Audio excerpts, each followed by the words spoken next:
বৌমা, তুমি এত সকালে উঠেছ? এই অনুষ্ঠান তো একজন স্ত্রী তার স্বামীর জন্য পালন করে, আর তোমরা দুজন তো এই সম্পর্কটাই শেষ করতে চাও। তাহলে উপোস করার কি প্রয়োজন? ওই আমার মনে হলো যে আমরা তো তোমার সত্যিটা জেনেই গেছি, তাহলে সব নিয়ম কানুনের মিথ্যে নাটক করার কি প্রয়োজন?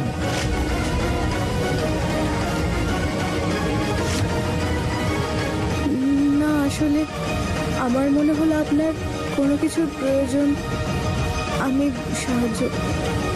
আমি আমার কাজ নিজেই করে নেব, তুমি বিশ্রাম নাও। তুমি এখান থেকে যেতে পারো।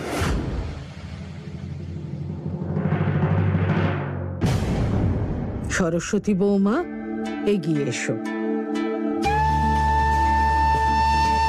সুখী হও।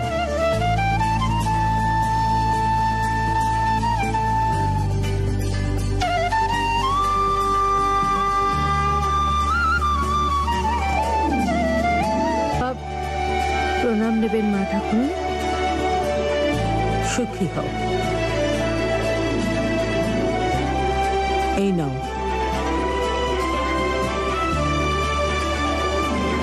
দীপিকা বৌমা, তুমি এসো। থাক থাক থাক, সুখী হও, সুস্থ থাকো, আর পরিবারে তাড়াতাড়ি লক্ষ্মী নিয়ে এসো। আজ্ঞে মা ঠাকুর।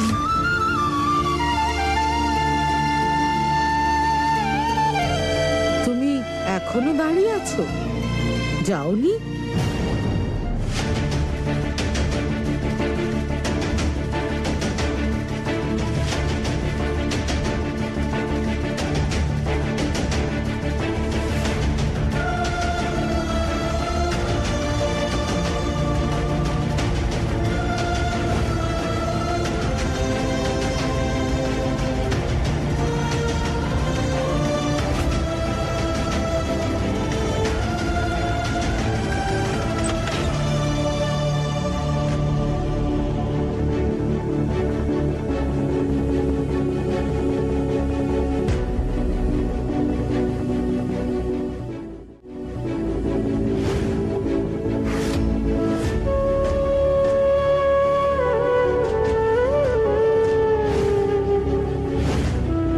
ক্ষমা করবেন মা ঠাকুর, আপনার থেকে লুকিয়ে আমি এটা নিয়ে এসেছি, কিন্তু যার নামে আমি আমার সিঁথিতে সিঁদুর পরি, তার সুরক্ষা, তার সুস্বাস্থ্যের জন্য রাখা একটা ব্রত আমি পালন করব না, সেটা আমার মন কিছুতেই মানতে চাইছে না।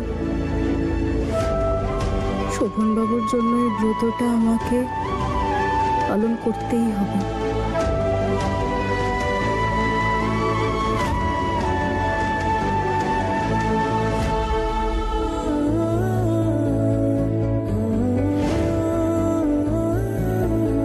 আপনি এই সম্পর্কটা হয়তো মানেন না শোভনবাবু, কিন্তু আপনি আমার সিঁথিতে সিঁদুর পরিয়েছেন, এই সত্যিটা আমি কেন, ভগবানও বদলাতে পারবেন না। আমি এই ব্রত পালন করব, সারা জীবন পালন করব, শুধুমাত্র আপনার জন্য।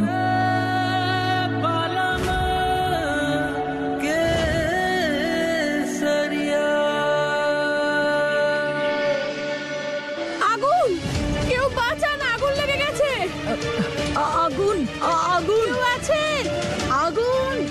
শোভন দাদু ভাই, আরে কেউ বাঁচাও! কি হলো? শোভন ভাই, আগুন, আগুন!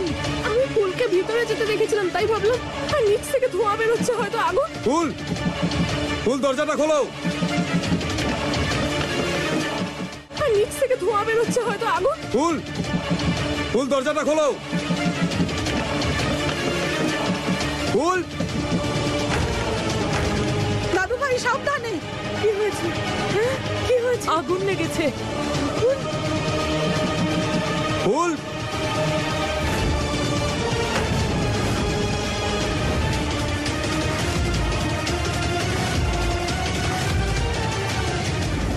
ফুল,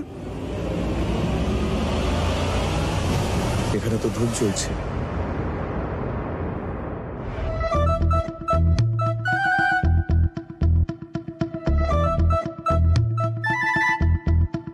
কি হয়েছে শোভন বাবু, আপনি ডাকলেন আমাকে?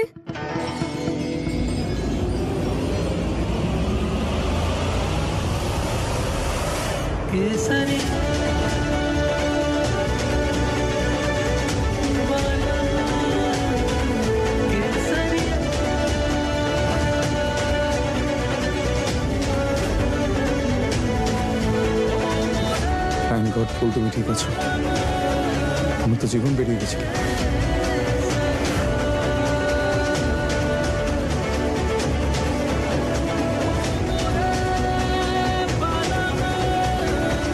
ওই আমার মনে হলো তুমি আবার কোন বিপদে পড়বে।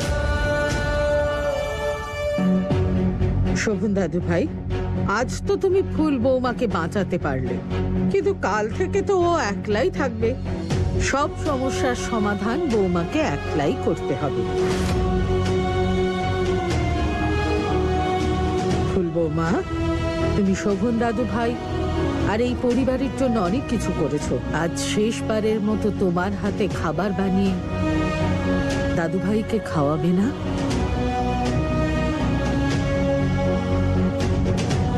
তাই না দাদু ভাই? দাদু ভাই,